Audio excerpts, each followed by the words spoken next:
যে মেয়েকে একদিন বলা হয়েছিল তুমি কুৎসিত, তুমি আমার যোগ্য নও, আজ সেই মেয়েই ভারতের জন্য সোনা জিতেছে।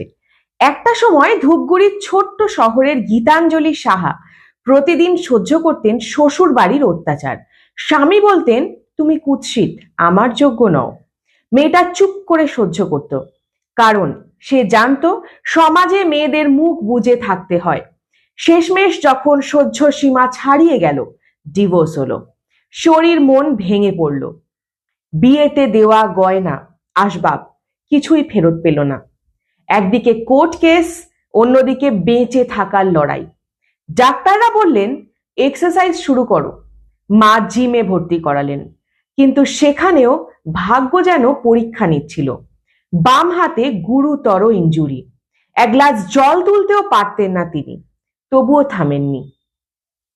শিলিগুড়ির ডাক্তারের কথা আর গুরু সোনু শর্মার প্রশিক্ষণ তাকে নতুন করে জন্ম দিল। ধীরে ধীরে ফেরালেন নিজের শক্তি, নিজের আত্মবিশ্বাস। তারপর শুরু হলো জয়ের গল্প। ডিস্ট্রিক্ট চ্যাম্পিয়ন, বেঙ্গল চ্যাম্পিয়ন, তারপর ন্যাশনাল চ্যাম্পিয়ন। ন্যাশনাল চ্যাম্পিয়নশিপে একের পর এক পদক, আর অবশেষে সিলেকশন পেলেন আন্তর্জাতিক প্রতিযোগিতার জন্য নেপালের কাঠমান্ডুতে। কিন্তু সেখানে যাবার মতো টাকা ছিল না। তখন মা নিজের সোনার বালা খুলে মেয়ের হাতে দিয়ে বলেছিলেন, যাও মা যাও, দেশের নাম উজ্জ্বল করো। সোনার বালা পরে নেওয়া যাবে, কিন্তু দেশের মান যেন না হারায়। সেই ভালোবাসা, সেই ত্যাগই হয়ে উঠল মেয়ের ডানার জোর।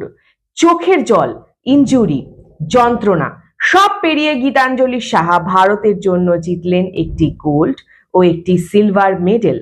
আজ তিনি শুধু একজন পাওয়ার লিফটার নন, তিনি এক ভবিষ্যৎ প্রজন্মের অনুপ্রেরণার প্রতীক। ভাঙা মন থেকে জয় আসে যদি হাল না ছাড়া যায়। তথ্য মেটা।